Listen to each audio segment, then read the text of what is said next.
লিখেছেন এখানে পীর হওয়ার জন্য শর্ত কি, কোরআন ও হাদিসের আলোকে বর্ণনা করবেন। আপনারা শুনছেন তো ভালো করে? হ্যাঁ, শফিকুল মিয়া আছেন? ঠিক আছে। পীর হওয়ার জন্য শর্ত কি শোনেন। এখন পীর হওয়ার জন্য চারটে শর্ত। এক নম্বর শর্ত হচ্ছে ফর্সা হওয়া। কি?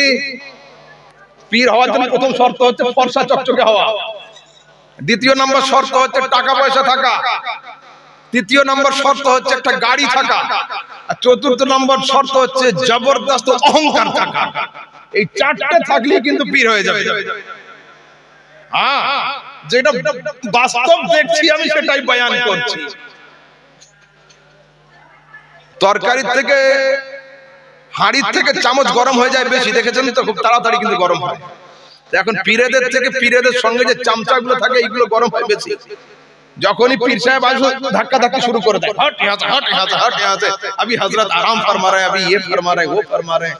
এই তো অবস্থা। শুনেন, পীর হওয়ার জন্য প্রথম শর্ত হচ্ছে আলিমে দ্বীন হওয়া। মা সেই হবে যে বাচ্চার খিদে লাগলে নিজের স্তনের দুধ খাওয়াতে পারবে, নয়তো খাবার তৈরি করে খাওয়াতে পারবে। খাওয়ানোর কোনো ক্যাপাসিটি নেই, মা হবে। তো পীর হবে তুমি। আর মুরিদ মশলা জিজ্ঞেস করলে বাথরুমে গিয়ে মুফতিকে ফোন করতে, হুজুর এই মশলাটা কি হবে? ये পীরের দরকার আমার নেই। আমি সেই যুগ থেকে বলে আসছি, हम किसी जाहिल को पीर नहीं मानते, जिसे हम पीर मानते हैं उसे हम जाहिल नहीं मानते। তারপরে পীর হওয়ার জন্য হযরত আব্দুল কাদের জিলানী পীরানে পীর রওশন জমির বড় পীর শেখাচ্ছেন, দারাসতুল ইলমা হাত্তা সিরতু কুতবান।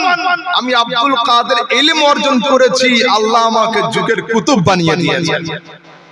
আব্দুল কাদের জিলানী লিখছেন, যদি কোনো মানুষ পানিতে হেঁটে দেখায় আর হাওয়াতে উড়ে দেখায়, আমি আব্দুল কাদের ওকে পীর বলে মানি না, যদি শরীয়তের উপরে তার আমল না থাকে। তো পীর হবে কে? যে আলেম হবে। পীর হবে কে? যার সিলসিলা ওর পীর তার পীর, ওর পীর তার পীর, ওর পীর ওর পীর, ওর পীর করতে করতে রাসূল সাল্লাল্লাহু আলাইহি সাল্লাম পর্যন্ত যাবে। মাঝখানে মুনকাতিউস সালাসিল সিলসিলা যদি কেটে যায় ও পীর হতে পারবে না। মুকাম্মাল সুন্নাতের উপরে আমল করতে হবে। দেখুন কোরআনে আছে, ইন আউলিয়াহু ইল্লাল মুত্তাকুন, আল্লাহ के वली वो हैं जो साहिबे তাকওয়া है। এই চারটে জিনিস যার মধ্যে থাকবে সে হবে পীর। দেখুন আমাদের সমাজে এখন জিন্দা কাবা নামের একটা পীর বেরিয়েছে। পীরের নাম হলো জিন্দা কাবা। হ্যাঁ, কি হয়?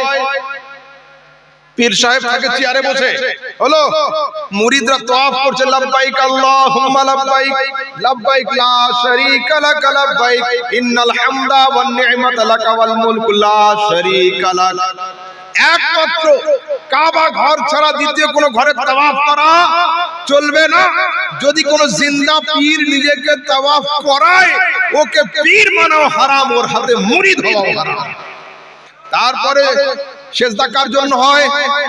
সেজদা সেজদা শুধু আল্লাহর বললে হবে না, একমাত্র আল্লাহর জন্য, আল্লাহ ছাড়া কারোর জন্য নয়।